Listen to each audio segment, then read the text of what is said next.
It is almost officially time for the start of the first round of the 2023 NBA playoffs, and with that, we have my prediction video today. I just did one of these for the play-in tournament, and now we're going to be doing it for the first round. You guys are seeing this one on Friday, so albeit that the 8 seeds aren't completely set yet, I'm doing it now for a couple reasons. One, I don't think it's going to really matter too much. I think both 1 seeds would destroy the 8 seeds. And secondly, I'm doing this because I don't have time to do it after the games tonight. So yeah, that's what we got today. I did mention it a few videos back, but I'm going to be doing one of these for every single round of the playoffs. Obviously, we've done play-in. We're going to be doing the first round here today. We'll do the second round. We'll do the conference finals. Then finally, we will do the NBA finals as well. That brings me to my next point. We're doing one of these with you guys as well. It's on my community tab right now. You guys are seeing this. You have about an hour to vote on the conference finals. We're already up to the conference finals. Then the one for the NBA finals will be going up tonight later as well. So without further ado, man, we have my 2023 first round NBA playoff predictions. Let's get into it. We're going to go ahead and we're going to start in the East. And in my prediction, it's going to be the 1 seed Milwaukee Bucks. And I do think the Miami Heat are going to get it done tonight against the Chicago Bulls. I think Miami will come out a little strong, and I think they're ultimately going to go ahead, take the victory away. I think we'll see more playoff Jimmy than what we saw in the first game of the play-in, because that was, that wasn't too pretty. So, first round matchup being the 8-seeded Miami Heat going up against the 1-seeded Milwaukee Bucks. This is not going to be a fun matchup, in my opinion. The Heat were a team last year that was in the Eastern Conference Finals. They were a Jimmy Butler 3 away from going to the finals, and it just really doesn't feel like the Heat magic is, there this year. It just really doesn't feel that way for me. I don't think there's literally any chance of an upset. I don't think we're going to spend too much time talking about this one.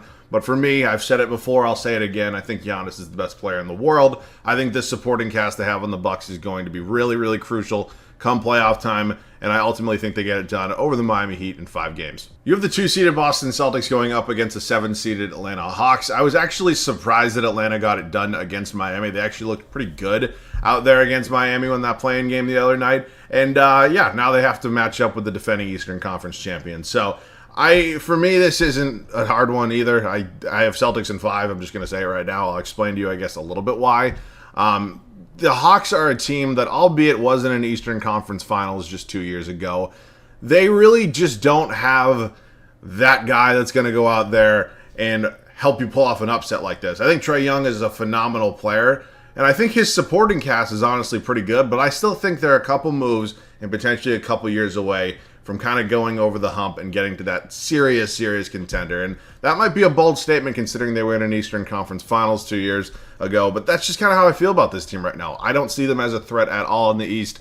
Nobody really saw them as one before the season, and I'm going to stand by my statement that I think the Celtics are going to win this one in 5, and I don't really think it's going to be close. We move on to the 3 versus the 6 matchup in the Eastern Conference. It is Joel Embiid and the Philadelphia 76ers going up against Mikal Bridges and the 6-seeded Brooklyn Nets. To be honest with you, when Brooklyn went ahead and traded away KD and Kyrie, I did not think this was going to be a playoff team. I thought maybe they'll sneak in as an 8 seed, something like that. But no, they stood their ground. They are the final playoff team, I guess, in the Eastern Conference without having to be in the play-in. And yeah, they've had a pretty fun season. The times I've watched the Nets that, didn't have KD, Kyrie, post-trade deadline, it's been fun. I mean, they're an enjoyable team to watch. Now, do I think they're going to go very far in the playoffs? No, I really don't. I think for me, we're going to have Joel Embiid go to his favorite place of all time, the second round of the playoffs, and we'll get to those matchups in the next video after the first round. But for me, I have the Philadelphia 76ers winning this matchup in 6. Joel Embiid has been unbelievably dominant this year. He has just been on another level. He's my pick for MVP. 99% chance he wins it at this point. And yeah, I like this matchup. I think this is one of the more fun matchups in the East. We'll get to my favorite matchup in the East coming up next. But, for me, I like this 76ers team, man. They look locked in. They look like a team that could potentially get out of the second round this year. And we'll see about that down the line. But I like the supporting cast. James Harden's been playing well. Tobias Harris actually stepped up a little bit as well. And yeah, see if Tyrese Maxey can keep doing his thing, and obviously get MVP Embiid. It's pretty goddamn scary. So, in my opinion, just for Brooklyn, there's just straight up not enough star power to go out and beat this team. I mean, you have most likely what's going to be 2 MVPs in Philadelphia now at this point between James Harden and Joel Embiid. So, not that we're getting, prime James Harden, but you know what I mean. So, I like the experience on Philadelphia. I like the talent on Philadelphia more. For me, they get this done in 6. And now for my favorite first round matchup in terms of the Eastern Conference, we have the 4-seeded Cleveland Cavaliers going up against the 5-seeded New York Knicks. This is a very, very fun matchup for me. There were obviously tons of rumors in the offseason in terms of Donovan Mitchell potentially being a New York Knick. He does not end up going to New York. He is a Cleveland Cavalier, has a tremendous first season with them, and now he's going to be facing a team that maybe he wanted to actually play for at one point. But I love his fit in Cleveland. I love this Cleveland team a lot. I think they are a very, very good and underrated team, honestly. They're still a young squad, so I'm not going to say they're going to go out and win a finals or anything, but they could be a pain in the ass for a lot of teams. Then we look at the other side of this with the New York Knicks, who made a free agent signing this offseason in Jalen Brunson that a lot of people, myself included, question because he got paid a lot of money. And this New York Knicks team has been a very, very big surprise and a very, very pleasant surprise. I mean, for me as a Celtics fan, I don't like the Knicks, but it's good to be able to watch New York Knicks basketball and say, that's a watchable product. It's not a pain, and it doesn't hurt my eyes to watch it. So Julius Randle's been playing tremendous this year as well. Hopefully RJ Barrett can step up a little bit come playoff time, but I like both of these teams a lot. They both have some pretty good cores. For me, though, if I had to make a pick, which obviously I do, I'm going to go ahead and I'm going to go with the Cleveland Cavaliers in 7, and I'm doing that for a couple of reasons. One, they have the best player in this series. I don't really think there's much debate in that aspect, especially come playoff time.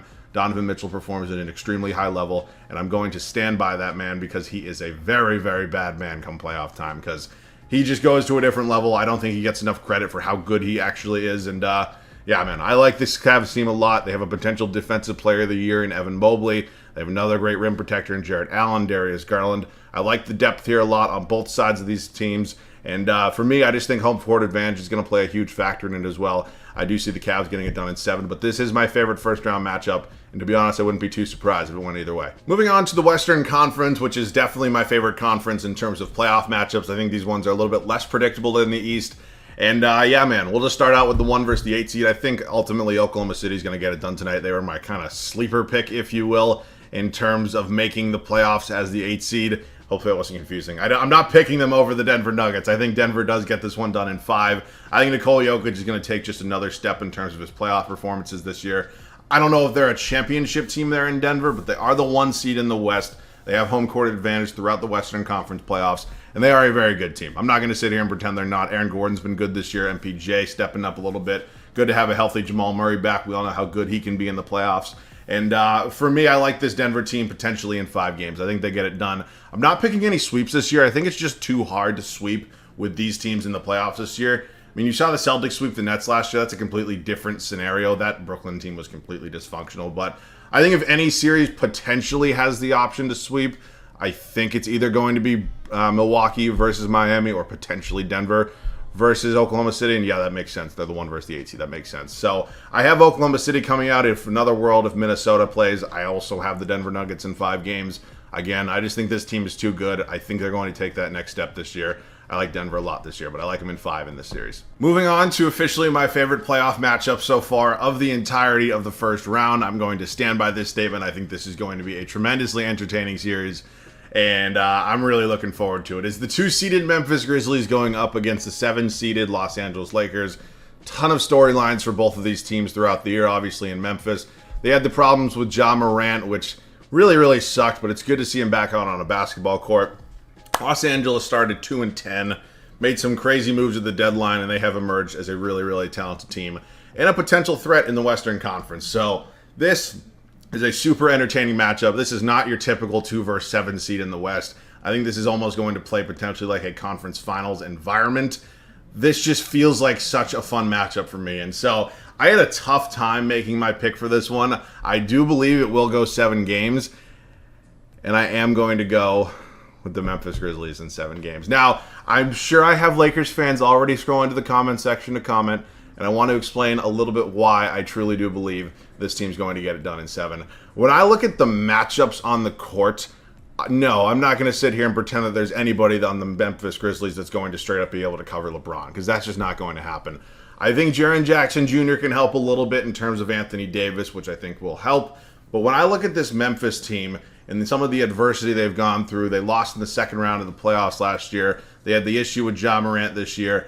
I really just think they're going to get it done, man. I think Desmond Bane's going to step up. I think Jaren Jackson Jr., potential defensive player of the year, is going to step up. And my one question is, who in the hell on the Lakers is covering Ja Morant?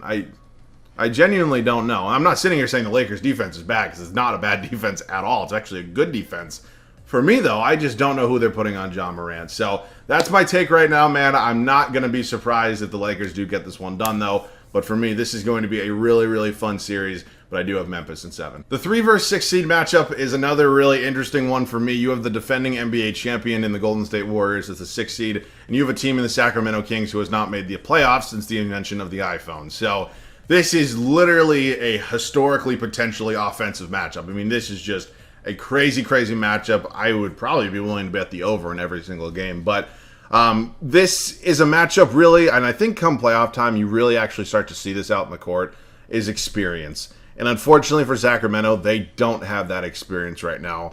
Along with having a historic offense, they have a historically bad defense. So for me, I'm going to pick the Warriors in 6. I think Sacramento will probably win 2. I don't see them beating the Warriors 4 times. The Warriors are getting Andrew Wiggins back. He's going to be a huge spark plug, potentially off the bench. I know he's starting off the bench for game 1. Potentially could get back into that starting lineup. And yeah, man, I've said it a million times at this point, and if I have Kings fans watching, I'm sorry.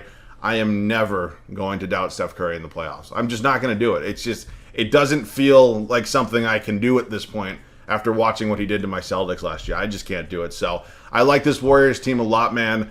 I think they're going to get past the Kings in 6. And I don't know, man. They have been here before, obviously, and they are tried and they are tested. And I have them getting it done in 6. The 4 versus 5 matchup in the West had the potential to be the first round, series of the year, if you will. And then Paul George is unfortunately injured and is most likely not going to be playing in this first round matchup. And if he comes back, I don't know, whatever the hell would happen. Maybe I'll change my pick. But I'm not going to sit here and pretend that the Suns probably don't have the best big 4 in terms of talent in the NBA. I mean, Kevin Durant, Devin Booker, Chris Paul, DeAndre Ayton are all guys that have been here before. They've been in a finals. They've lost a finals. They now add Kevin Durant, who's obviously won a couple finals. And yeah, man, I like this team a lot in Phoenix. In terms of Los Angeles, Kawhi Leonard obviously is also a player that has been here before. He has done it. And he is one of the best two-way players in probably NBA history. But I just really don't think without Paul George that the Clippers just don't really have a chance, to be honest with you. I will be crazy impressed if Kawhi Leonard could pull off some sort of miracle and get this done. I don't necessarily hate the Clippers team. I just don't think they have the talent to compete with how much talent Phoenix has, if that kind of makes sense. So I do have the Phoenix Suns getting this one done in 6. I weirdly think there's going to be a win on game 1 by the Clippers. I just kind of feel that. I don't really know why. I just kind of think the Clippers will steal game 1. And then ultimately I do think that the Suns do get it done in 6. But this could have had the potential to be like the craziest first-round matchup ever if Paul George was healthy. Unfortunately, he's not. But this Suns team, way too deep, way too much talent. I see them getting it done in 6 games. So that officially wraps up my first-round playoff predictions. Let me know down below in the comment section what you guys think is going to happen. If you agree with me, if you disagree with me, let me know why or why not down below, along with maybe some of your predictions as well. I have a sneaky suspicion that I'll have a couple Lakers fans down there telling me why I'm so goddamn wrong. And yeah, man, I like this a lot, man. This was these are fun videos to do that aren't just typical rebuilds, but I can actually kind of talk about the NBA a little bit. And I'm looking forward to the second round matchup as well, kind of see how accurate I can be. And obviously, we do have the community tab going right now. We already are going to be kind of in our finals predictions by the time you guys are seeing this, but nonetheless, I had a ton of fun doing that with you guys as well. Hopefully you guys enjoyed that one. So if you guys want to see any more NBA talk videos, let me know which ones down below in the comment section. We will be doing this for every single round, as I mentioned. But other than that, let me know thoughts on my predictions down below in the comment section. And as always, thanks so much for watching. Let me know. That made no sense. As always, thanks so much for watching. Love you guys. Catch you guys all in the next one.